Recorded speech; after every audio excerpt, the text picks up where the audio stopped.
I was always told, my sponsor always told me, trust God, clean house, help others. So I took it literally. And so one day I had my toothbrush out and I was in my bathroom and I was cleaning around the toilet. And I was like, and she called me and she said, well, what are you doing? I said, I'm cleaning house. She's like, oh my gosh, Roxanne. She said, no, honey, it's, inside. It's an inside job. You got to get that crap out. And then she'd always If tell me only keeping a clean house was all we needed to stay sober. I heard it through the grapevine. Welcome. It's the AA Grapevine half-hour variety hour, featuring the collected voices of Alcoholics Anonymous. I'm Don, an alcoholic in Greensboro, North Carolina. Howdy, Don. Hey, everybody, I'm Sam, an alcoholic in Palm Springs, California. Hiya, Sam. Hey, Don, what's your favorite AA concept? Don't drink and go to meetings. Well, that's good, but I'm talking about one of the 12 concepts for world service. Oh, now I don't know those so well. Let me get out my trusty super secret AA service manual here. Number 1, final responsibility and ultimate authority for AA world services should always reside in the collective conscience of our whole fellowship. So it's kind of like everything else in AA, bottoms up. You are so bad. Oh, my experience with the concepts was I had no clue about them. And then I got a service sponsor. What's a service sponsor, you say? That's what I'm asking. A service sponsor is someone who is experienced in the 12 traditions and the 12 concepts, especially. Kind of like my sponsor taking me through the 12 steps. I sat down with my service sponsor and we went through the traditions and the concepts. And we did that also by going through the super secret service manual. That's not a secret, folks. And then in Greensboro, North Carolina, the DCM and I started a weekly service manual study group called Service Nerds. Ooh. And that is still going today. You can find that on Zoom, right? You sure can. And also there's one on the West Coast called the Lopsided Triangle. The Lopsided Triangle is a fantastic group. I've been to that on Zoom. Today, we're talking about the May 2022 issue of the Grapevine magazine. There's a special section celebrating the 12 Concepts 60th anniversary with stories by members that bring the concepts alive. In the story, AA Will Catch Us, a woman in Arizona shares how the concepts help provide a beautiful safety net in her service work. In Making Things Possible, a man in Missouri writes about how much the concepts helped our fellowship during the pandemic. A woman in Florida tells how she'll never forget the night her group saw the concepts in action at the business meeting in Minority Herd. Yeah, I love the way AA respects the minority opinion. It's different than anything else in the rest of the world, it seems like. It's a unique part of AA. There's also a story that I have to say hit home for me. A dad shares about how awful his addiction was, knowing he was out of control drinking in front of his family, how horrible that was on Memorial Day. Well, that's the day that I got sober. The same thing happened to me. That's the day that I went to my first AA meeting. I sure am glad you went, Don. I know that story about you, and it's a doozy. Yeah. Our guest today, Roxanne in North Dakota, has what is really an adventure story.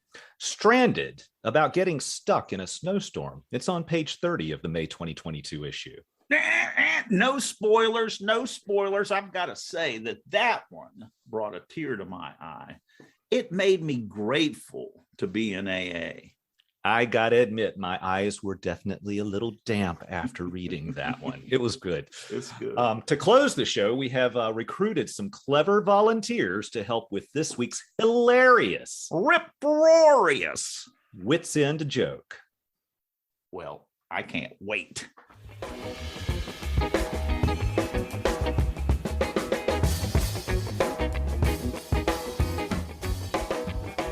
I'm I'm Roxanne, and I am grateful alcoholic.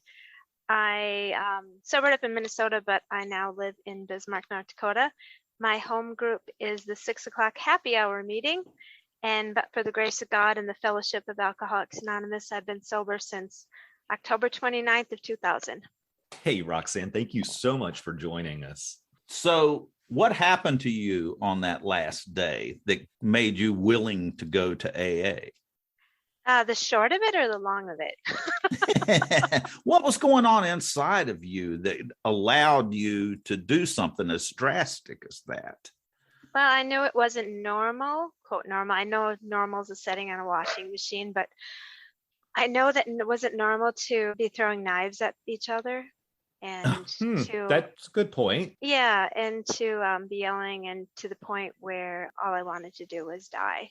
I knew I had a problem prior to that, and I did go to meetings, but I screwed around and I didn't do what was expected. I went to meetings, drank between meetings. I gave it a half measure effort because that's what I thought would work, and it didn't.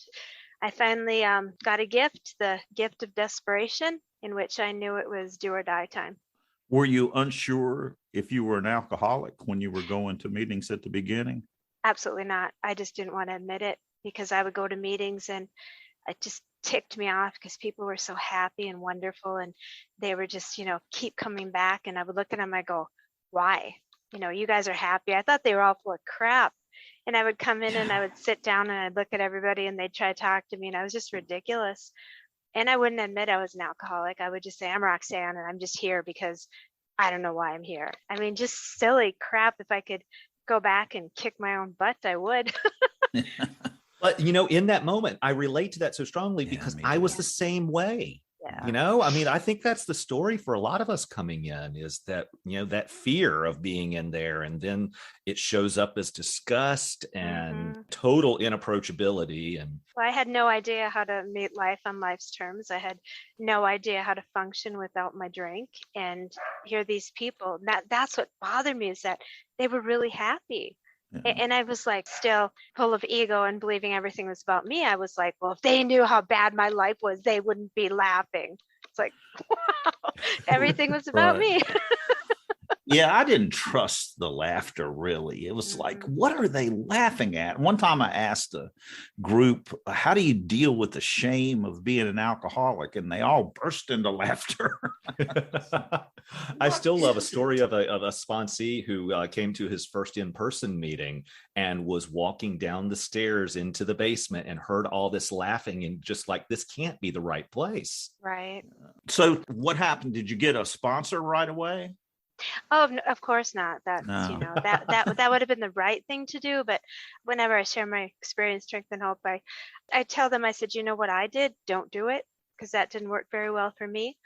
But I could read the steps traditions, on the wall, and I was like, yeah, and I could talk this great talk, and it was wonderful, and blah blah blah blah blah. And I was white knuckling it to the point where, when I was 3 months sober, of this guy that I was dating, because of course I got into a relationship early in sobriety, because that's what people do when they're really healthy, and we eloped to Vegas. So that's ended up so great.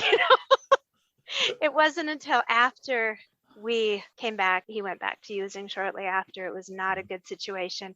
We ended up, of course, getting a divorce, and I ended up selling everything, and I was going to move to California because my sister lived there. I was going to do the geographical cure. It just was in that point too where I finally hit a new bottom. So we got everything sold, and I had my money, and I had everything that I could fit in my little car. I was going to go to California, and that night it was something that I will never forget, no matter how many years I'm sober. I just started crying uncontrollably. I get goosebumps now when I talk about it even.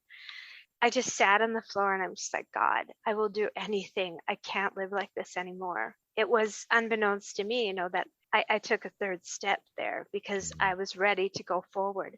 And I just said, anything you want, I'll do. And so the next day I knew that there was a women's meeting that I had gone to before. And so I came to this meeting, and it was just crazy because the first time I started hearing people talk about recovery and being recovered and not having to fight this obsession anymore. And I'm like, Where was I? I didn't hear any of this before. Wow. You hadn't heard it. It's gone right over. Right. How long had you been in at this time? It's almost a year. Uh-huh. But it was at that meeting that I met the lady who ultimately saved my life, who I went up to her and I just said, will you be my sponsor? And she looks at me and she goes, no. Like, what? I just was like, Oh, what? I knew that if she wouldn't have said yes to be my sponsor, I knew I was going to go back to drinking. I knew I was going to die. I mean, either I was going to kill myself drinking or other means, because there was no way. And I said, no, you don't understand. I need you. I need your help. And she looked at me and she said, well, she said, one, you got to, there's a couple of conditions. And I thought, oh, here we go, of course. But I didn't care. I said, well, what are they? I'll do anything. She said, one, she said, don't waste my time, because there are women dying of this disease. Oh. You know, I've seen you in meetings. I've watched you. You know, if you're not serious about this, I'm not working with you. I'm like, okay, I'll do anything. And then the second, she said, you have to carry this message to others. You have to promise that when you have this miracle of healing, that you share this with others.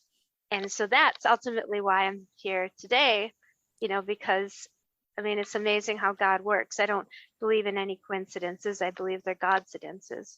So that seed was planted then, and 20 years later, I'm here with you guys. So it's really cool. it really is.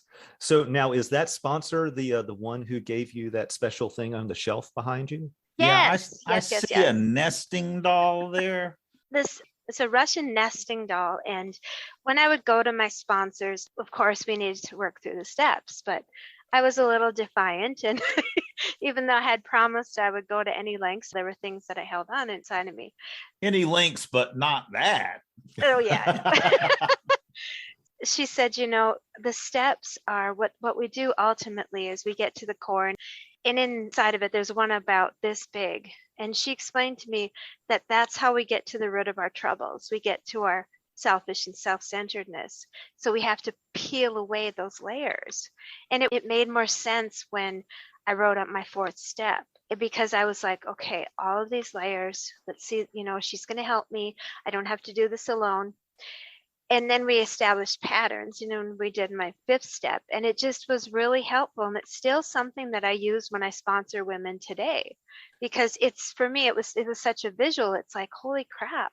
She always told me it's an inside job. So you have to build yourself from the inside out, you know, to get to that. Because when I came in, I had two emotions. I was either angry or cried. That was it. And, you know, I look at it now, it's like there's so many layers to people. There's so much more than just the outside, just the surface. Yeah, I've certainly heard about the layers of the onion for many, many years, Yeah. but never would it have occurred to me that stacking dolls would be a fantastic representation of that. Wow. Yeah, she's an amazing lady. She's been sober for, I think it's 45 years now. So it's just like, just to have her and then the other people that I met through her, and then so on and so on, you know, you have this big family of people that supporting you. Sorry, it's still, I get choked up about it. Yes. What's one of the steps that you worked that seemed like it was crazy, but once you did it, you've discovered how much sense it makes? All of them? No, I'm just kidding. All but the first step. 6 and 7. 6 were entirely ready to have God remove these defects of character, and 7 humbly asked him to remove our shortcomings. Yeah, my sponsor follows a big book, and that's, you know, how I sponsor as well. But, you know, after I was done, I went and I sat for an hour, and I, you know, made sure my archway was so I could walk through that a free person and so on. 6 and 7, I think, are the neglected steps. That's just my opinion, because I have defects of character. And these are things that I was told when I was younger, well, you know, just do better, just be more, just whatever. And the only one who can take those away is God. And it's also on his timing and not mine. And that's sometimes very frustrating to me. So I get it. I'm working 6 and 7 with my sponsor right now. And one of the things he continues to drive home about these things is if they were not out of whack, if they weren't out of balance, then they would just be characteristics. But out of balance, they become character defects. And that really just sticks with me.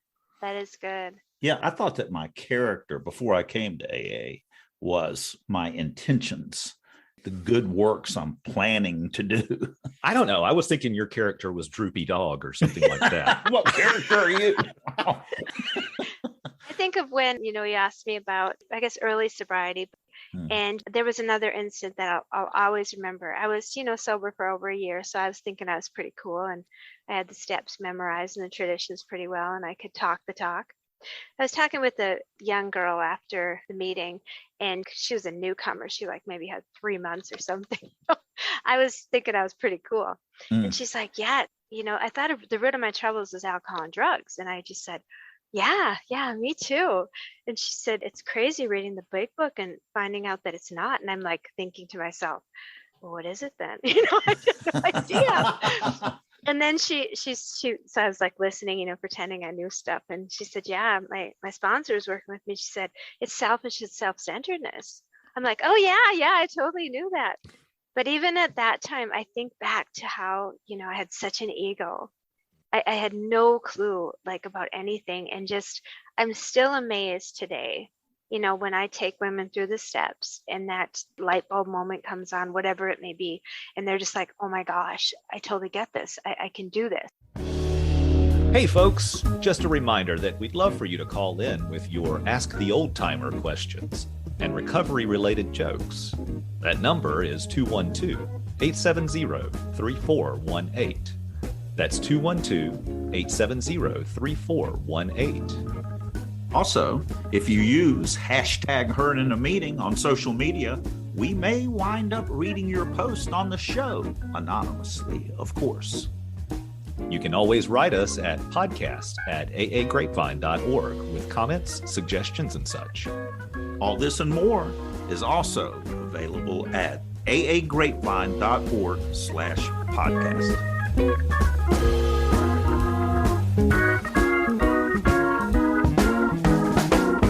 Okay, so my sponsor always told me, she said, if you drink today, you're going to miss the best thing that's going to happen to you tomorrow.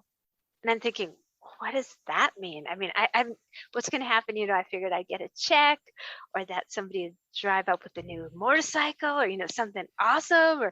And I wasn't doing anything that great. I was just at home, and it dawned on me, I'm like, oh my gosh, that aha moment. I'm like, this is the best thing, is that I'm sober, and that I have a chance at life.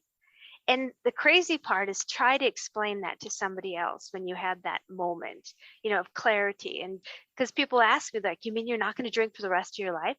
I said, no, I'm just not going to drink today. Yeah. Just probably not the hour, not this minute anyway, and then probably not for the rest of the day. And that amazes me that, the best thing today is that I drink as much as I want today. And they're like, what do you mean you drink as much as you want today? I said, well, the miracle of it is that I drink as much as I want today because I don't want to anymore. Yeah. And that was like, wow. Then people say, yeah, right. And I'm like, no, I trade in the life that I had for all that misery and all that pain and all that agony. And, I don't really want to. Yeah. And so that's crazy to me still, that I'm far from perfect, but, the idea that obsession has been removed and that God can use me to work with other people, I'm still just floored by that. I had a lady the other day who asked me to be her sponsor, and I still want to look at them and say, do you realize how sick I still am? It's like you haven't become a crusty old timer that goes, don't waste my time. No, say no first and then see how willing they are. No. She was pretty desperate, because you just know, what you know. Perfect. I love that when I talk about how sick I am today, it's a recognition. I claim my progress. Wow. I am so much better than I was when I came into these rooms. I'm so much better than I was 5 years ago. Wow. But yeah, there's still plenty to work on. And that's that little voice in me that's like, do you realize what you're dealing with here? Who you're asking, what you're getting into? But wow, can 10 years ago, Roxanne, could that person have imagined who you are today? No, absolutely not. When I was first in college, I really wanted to be a college professor. That was, really on my heart. I took a completely different route. And of course, I was lucky to even graduate. But going forward, when I was 18 years sober, I really felt that I wanted to go back. So, but for the grace of God, this May, I should have everything completed. I should finally have my doctorate. And that is obviously because of God, but Alcoholics Anonymous, because there's no way. That's why I get sad when people, that don't know me that well, they know I'm sober, but they're like, were you still going to those meetings? I was like, yeah, I get to go to those meetings, because that's where, like, the people that my friends at the meetings, and that's so my family at the meetings is more accurate. They are so excited, and they are just my biggest supporters. They love me. They love my kids. They just, when poop hits the fan, that's where I go. And that's where I celebrate, like, getting my doctorate. I mean, they're all on board. And, like, even talking on this podcast, they wanted to be on the podcast as well, because they're just really supportive. And when crap happens, like, you lose people, they're there. I mean, it's crazy. And I always thought it was just about drinking. This isn't a program for people who just want to stop drinking. This is for people who want to live lives that are purposeful. It's good. Yeah. The connection that I get with other alcoholics, those are the deepest bonds that I have made in this world, because these people are me. They get me, and I get them on a level that I've not encountered with any other people. Growing up, it was, I believed I was loved, but it was a very conditional. And I still have never found a place where I'm so unconditionally loved is in the room of AA. Yeah. If I travel quite a bit. Any state that I'm in, I mean, I walk in and there's family. Just because I haven't met them, I love it. Like I tell people, I said, it's like going to a family reunion, but you actually like all your family. Yes. It's good. Roxanne, so you were talking about 6 and 7 and character defects, asking God to remove them. Can you think of an example of where you saw that you were acting out of a character defect and you worked the program on it? You gave it to God and saw a change? Absolutely. My sponsor suggested to me every morning that I get down on my knees and ask God to be with me through the day. And in the evening to get down on my knees and thank him for another day of sobriety. However, sometimes I get a little ego, which is still a character defect, and I think I'm still running the show, and I won't do that. And I know on those days when I don't, I can get really snotty with people, and it's not something I'm proud of. But it's something that I can recognize, and I can stop, and I can say, God, please change my thinking. The steps I always think, and it's got to be divinely inspired, because they're laid out in such a way that if I do something I'm not doing my 10 step, I can go back and I can make amends to somebody, say, I'm sorry, I was being a total meanie pants to make amends for that. If I could do the steps perfectly all the time, I wouldn't need AA. Yes. AA doesn't need me. People are going to have meetings. They've had them long before I came into the doors. They'll have them long after. I need AA. Well, Roxanne, I can see how people come and ask you to be their sponsor. You radiate joy and serenity and recovery. And I appreciate you being on the podcast today. This is a program of honesty. Actually, I think Don was being honest there. I think so. I know it's unusual, but let me check. Yeah, no. Thank you. Claim your progress, Roxanne. You're awesome. Thank you so much for joining us. Thank you. Grapevine does not accept donations, but you can offer your support by making a purchase at store.aagrapevine.org or by the Carry the Message gift certificates to sponsor Grapevine subscriptions for alcoholics in need. That's store.aagrapevine.org. I'm at the very wit's end. Since we're shipwrecked on a desert island and you're my sponsor, I need you to come up with some survival tips. How about don't drink and let's get out of this hot sun? Help me make some shade out of these palm fronds. Hey, look what I found washed up on the shore. A magic lantern. Grab it. Your wish is my command. I want to go home. Presto. Done. And for you? I wish my sponsor was here with me.